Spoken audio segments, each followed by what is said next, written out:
એક તરફ તંત્ર વિકાસની ઢોલ પીટે છે, બીજી તરફ લોકો પાણી માટે મોત સાથેનો ખેલ રમી રહ્યા છે।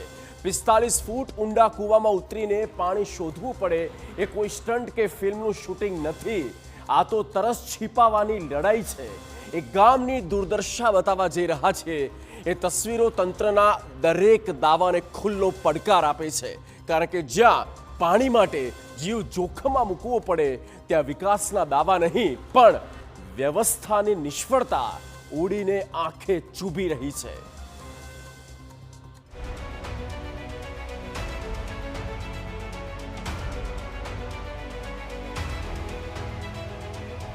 એક ઘૂંટ પાણી માટે જિંદગી દાવ પર। એક તરફ નળ સે જળ યોજનાના મોટા મોટા દાવા અને બીજી તરફ લોકોના હિસ્સે આવી રહ્યું છે કૂવામાં ઉતરીને જીવના જોખમે પાણી શોધવાનું દુઃખદ દ્રશ્ય।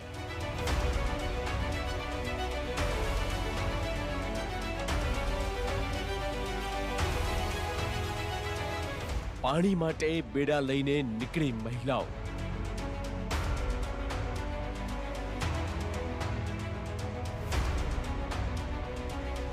પિસ્તાલીસ ફૂટ ઊંડા કૂવામાં ઉતરી મહિલા।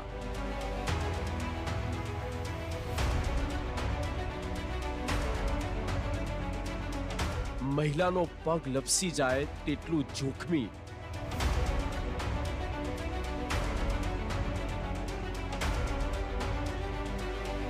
તળિયા ઝાટક કૂવામાં પાણીની શોધ।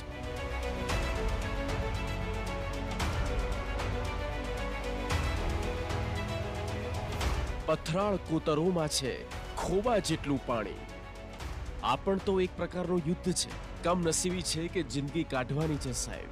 નસીબમાં જે મળ્યું અને તંત્રના પાપે જે ના મળ્યું। પાણી મેળવવા દરિયો ખેડવા જેટલો સંઘર્ષ કરવો પડે ને તો તસવીર જોઈને તંત્રના અધિકારીઓ અને ચૂંટાયેલા પ્રતિનિધિઓએ ખોબા જેવડા પાણીમાં નિષ્ફળતાની ડૂબકી મારી દેવી જોઈએ।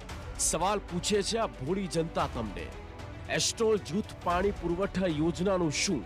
આ 586 કરોડની યોજનાનું આવું પરિણામ કેમ? 586 કરોડ રૂપિયા ક્યાં વપરાયા? ક્યાં છે નળ સે જળ યોજના? આ છે તમારું વિકાસનું મોડલ? શરમ કરો સત્તાધીશો। નીચે દોડો હોય તો દોડના હાથ લપસી જાય તો નીચે પડવાની બહુ સંભાવના છે, એટલે બહુ જોખમનું કામ છે। વલસાડના કપરાડાના મોટી પલસાડ ગામે પાણીના એક એક ટીપા માટે લોકો તરસી રહ્યા છે। અહીંના 2 રસ્તા ફળિયાની મહિલાએ પોતાના જીવના જોખમે 45 ફૂટ ઊંડા કૂવામાં ઉતરીને પાણી ભરવા મજબૂર થવું પડ્યું। કરોડો રૂપિયાની નળ સે જળ યોજના અહીં માત્ર કાગળ પર દેખાય છે। અહીંયા છે ને ટોટલ 6-7 કૂવા છે, પણ એમાંથી 4 કૂવા સુકાઈ ગયેલા છે અને બાકીના છે એમાં પણ નથી। કઈ રીતે ઉતરે છે કૂવાની અંદર? અહીંયા છે ને પેલી સીડી બનાવેલી ને એનો પેલો બનાવે એની દ્વારા ઉતરે અને ભરે જેનો વારો આવે। પાણીની તરસ छिपाવવા માટે ગામની મહિલાઓ અને પુરુષો દરરોજ કૂવામાં નહીં પણ મોતના કૂવામાં ઉતરે છે।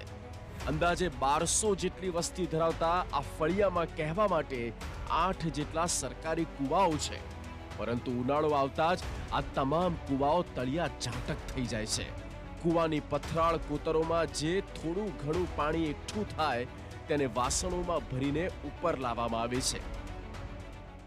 સાહેબ અમારે હું અહીંયા ટાંકી જે બાંધીને તો ખાલી 3 દિવસ પાણી અમારે ઘર પહોંચ્યું અને પછી ઘર વેરા તો અમારે પછી તે ભરવાનું જ, કેમ કે પાણી એ લોકો સરકારનું તો માગણી શું કે એક વખત પાણીનું પણ પુરવઠા કરે કે એ તો પાણી જતું હોય, પણ જે ચકાસણી માટે રાખેલું પાણી મૂકવા એ તો પછી જોઈ નહીં કે પછી કંઈ નહીં, એક દિવસ કરીને ગયા પછી તે તો પછી કે થઈ ગયું એવું જ માને। કપરાડા અને ધરમપુરના અંતરિયાળ વિસ્તારો માટે કરોડો રૂપિયાના ખર્ચે મહત્વકાંક્ષી એસ્ટ્રોલ જૂથ પાણી પુરવઠા યોજના તૈયાર કરવામાં આવી હતી। અંદાજે 586 કરોડ રૂપિયાની આ યોજના મોટી પલસાડ ગામમાં ઘરે ઘરે નળ તો ફિટ કરી દેવાયા, પરંતુ આજ દિન સુધી એક ટીપું પાણી આવ્યું નથી। એસ્ટ્રોલ જૂથનું પાણી સર અહીંયા મોટા ભાગે પેલી પાઇપલાઇન કરેલી છે, પણ પાઇપલાઇન દ્વારા પાણી હજુ સુધી આવ્યું નથી। જ્યારે આ ગંભીર સમસ્યા અંગે કેસ્ટ્રોલ પ્રોજેક્ટ કાર્યપાલક ઇજનેરને પૂછતા તેમણે સરકારી આંકડાઓ આગળ ધર્યા અને જવાબદારીથી હાથ ખંખેરી નાખ્યા। અધિકારી દાવો કર્યો કે ગામમાં 13 જેટલી પાણીની ટાંકીઓ છે, પાણી નિયમિત અપાય છે, પરંતુ ગ્રાઉન્ડ રિયાલિટી અલગ છે. વિતરણ વ્યવસ્થા અને રિપેરિંગની નબળી કામગીરી માટે અધિકારીએ ગ્રામ પંચાયત અને પાણી સમિતિ પર દોષનો ટોપલો ઢોળ્યો. મોટી પરસણ ગામે કુલ 13 ટાંકા બનાવવામાં આવેલ છે, જેમાં અષ્ટુ યોજનાનું પાણી નિયમિત આપવામાં આવે છે. ગામની આંતરિક વિતરણ વ્યવસ્થા ગ્રામ પંચાયત / પાણી સમિતિની હોય છે અને રિપેરિંગની કામગીરી પણ ગ્રામ પંચાયત દ્વારા કરવામાં આવી રહી છે. આ ભૈયા આંખે પટ્ટી બાંધી છે. આટલું સફેદ જૂઠ બોલવાનો પગાર લે છે કે શું? નિયમિત પાણી આપવાની વાત કરે છે. અહીંયા તો પાણી જ નથી અને કોઈ સિસ્ટમ અહીંયા કાર્યરત નથી. આ દ્રશ્યો શરમજનક છે.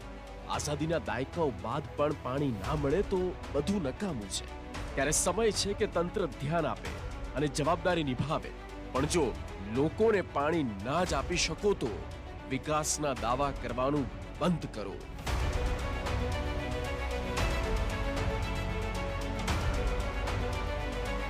Bureau report, TV9.